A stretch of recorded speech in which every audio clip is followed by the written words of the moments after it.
Hello friends, good morning, Radhe Radhe. कैसे हैं जी आप सब? आशा करती हूँ कि आप सभी बहुत अच्छे होंगे और एक बार फिर से वेलकम है आपका न्यू व्लॉग में। तो आज दिन है शुक्रवार और तारीख है 10 और आज धनतेरस है। तो आप सभी को धनतेरस की बहुत बहुत शुभकामनाएं। और आज सुबह सबसे पहले मैं ये कारपेट लगाने के लिए लग गई थी।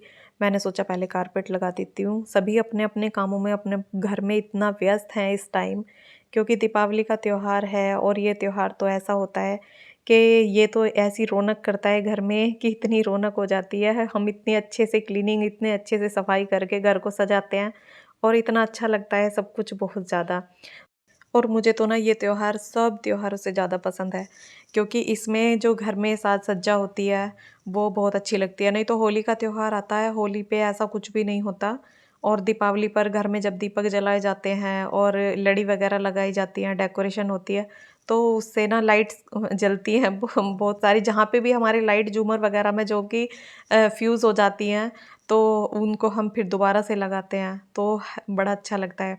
तो ये कारपेट भी मैंने ना उठा के रख दी थी। मैंने कहा दीपावली पर लगाऊंगी, और जब दीपावली पर या किसी भी खास मौके पर या कुछ टाइम के लिए हम कोई चीज़ उठा के रख देते हैं और फिर उसे दोबारा से लगाते हैं, तो उसको देखने में ना हमें बड़ी खुशी सी मिलती है और बड़ा अच्छा लगता है देख के। तो ये मैं कारपेट यहाँ पे एक तो ये वाली लगाऊंगी, एक अपने जो मेरे रूम में है वो लगाऊंगी। वो भी काफ़ी टाइम से उठा के रखी हुई थी, क्योंकि वहाँ पे मैंने फोल्डिंग डाला हुआ था। वही कमर की प्रॉब्लम से मैं बेड पे नहीं सो रही थी, तो मैं फोल्डिंग पर सोती थी अलग। वो तखत वाला फोल्डिंग है, तो इसलिए मैं उस पर सोती थी। और जहाँ पे वो फोल्डिंग डला हुआ है वहीं पे कारपेट डलती है, तो इसलिए वो फोल्डिंग आज अब मैं हटा दूंगी वहाँ से। नहीं तो रूम में ना ऐसे भीड़ सी भी हो रही है, तो इसलिए मुझे मजबूरी में वो फ़ोल्डिंग वहाँ पे डालना पड़ रहा था। तो अब मैं वो फ़ोल्डिंग वहाँ से हटा दूँगी, और क्योंकि अब मुझे इतनी ज़्यादा प्रॉब्लम नहीं है कि मैं उस पे ही सोऊँ। अब ये देखो सामने दीवार पर कुछ पेंट जो है वो हट गया है, क्योंकि इस दीवार में थोड़ी-सी सीलन वगैरह आ जाती है, तो वो पेंट हट गया है। और मेरे पास कुछ कलर रखे थे जो कि मैंने कान्हा जी के श्रृंगार के लिए मँगाए थे, तो वो कलर मेरे पास रखे थे। तो मैंने सोचा इसी कलर से थोड़ा-सा इसका टचिंग सी कर देती हूँ, तो ये एकदम से क्लियर जो व्हाइट दिख रहा है अंदर का पेंट, वो नहीं दिखेगा। तो देखो अब इतना ज़्यादा नहीं दिखाई दे रहा है, जैसे कि जब दूर से ही दिखाई दे रहा था व्हाइट व्हाइट। तो ये मैं काफ़ी टाइम से सोच रही थी इसकी टचिंग करने के लिए, लेकिन बस कर नहीं पा रही थी, याद नहीं रहता था। तो ये सोफ़ा तो हमने लगा दिया है, और मेरी कमर में ना हल्का-हल्का सा दर्द हो जाता है। जब भी मैं कुछ भारी सा वेट उठा लेती हूँ ना, तभी मेरी कमर में हल्की सी प्रॉब्लम होनी शुरू हो जाती है, और इससे ना मुझे बहुत भारी बनने लगती है। और मेरा फिर ना कुछ भी काम करने का ये नहीं होता, हिम्मत ही नहीं पड़ती कि तू इस काम को कर ले। मतलब कमर दर्द इतना बढ़ जाता है कि पैरों से चलना भी बहुत मुश्किल हो जाता है। लेकिन काम तो करने पड़ेंगे, त्योहार है तो सफाई है, जो भी घर में काम है वो करने ही पड़ते हैं। बिना अपने उठे ना काम नहीं चलता है, और लेडीज़ के बिना तो कुछ काम नहीं हो सकते। घर की सफाई के काम हो, किचन के काम हो, या और भी बच्चों के काम हो, वो सारे हमें ही करने पड़ते हैं। और जो वर्किंग है उनके लिए तो खैर बेचारों बहुत मुश्किल पड़ जाता है। वो पहले बाहर जाती हैं, ऑफिस जाती हैं, फिर आके घर में काम करती हैं। हमें तो चलो घर में ही काम करना है, हम तो ये सोच लेते हैं हमें घर में ही काम करना है, पूरा दिन भी काम करते रहें तो कोई दिक्कत नहीं है। लेकिन उन्हें तो ऑफिस भी जाना होता है, करके भी जाती हैं और आके भी करती हैं। मैं तो यही सोच के ना थोड़ा तसल्ली कर लेती हूँ कि वो लेडीज़ भी तो हैं बेचारी, जो बाहर ऑफिस जाती हैं फिर आके सारा घर संभालती हैं। तो हमें तो चलो घर ही घर संभालना है। तो फिर मैं आ गई थी किचन में, और मट्ठे से अभी घी नहीं निकला था, तो वो पहले मैंने मक्खन निकाला। और साग भी बन रहा था ना, तो साग बनने के लिए वो पहले मैंने उसमें अलन वगैरह लगा के और उबलने के लिए रख दिया था। और साग भी हमारा उबल गया है, और अब मैं बनाऊंगी रोटियां। और साग की जो रेसिपी मैं पहले आपके साथ शेयर कर चुकी हूँ, और इस तरह से आप साग बना के देखना, वो उसका वीडियो मैं डाल चुकी हूँ। और जब कभी मैं मतलब ऊपर छत पे जो हंडिया में साग बनाती हूँ, मिट्टी की हंडिया में साग बनाती हूँ, तब भी आपके साथ ज़रूर शेयर करूँगी। मैंने चूल्हा भी रखा हुआ है ऊपर।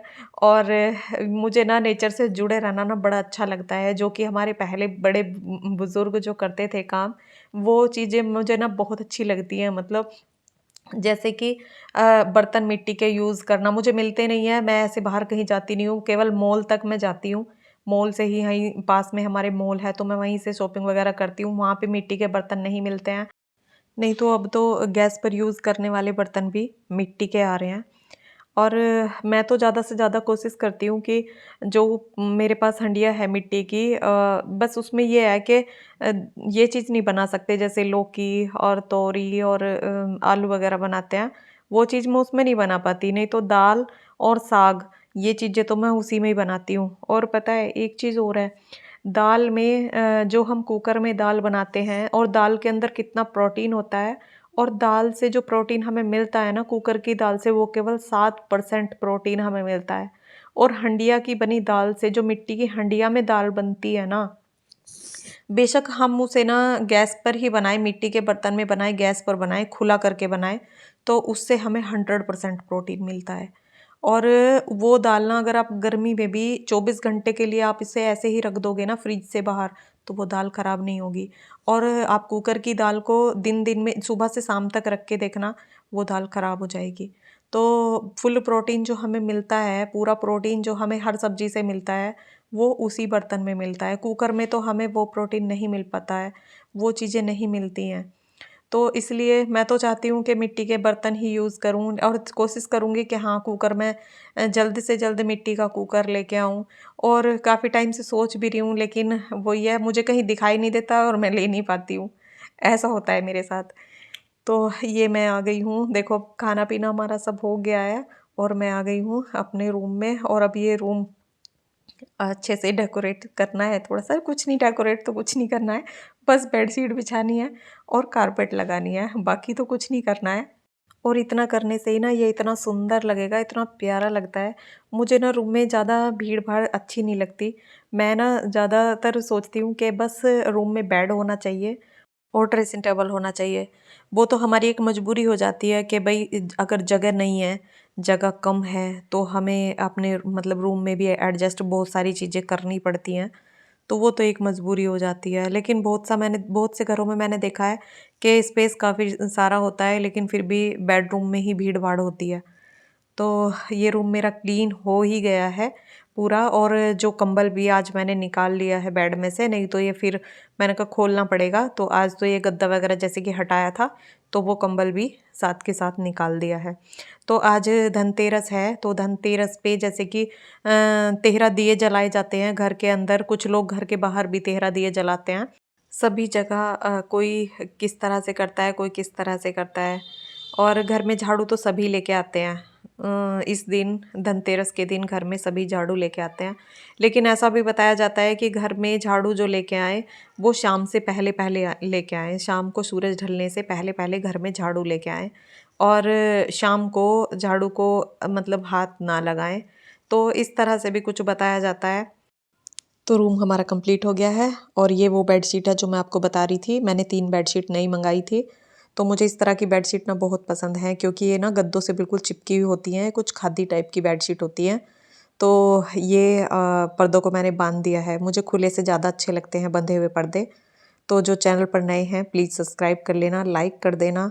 और रूम कैसा लग रहा है मुझे कमेंट करके ज़रूर बताना। तो मिलते हैं नेक्स्ट वीडियो में, तब तक के लिए राधे राधे।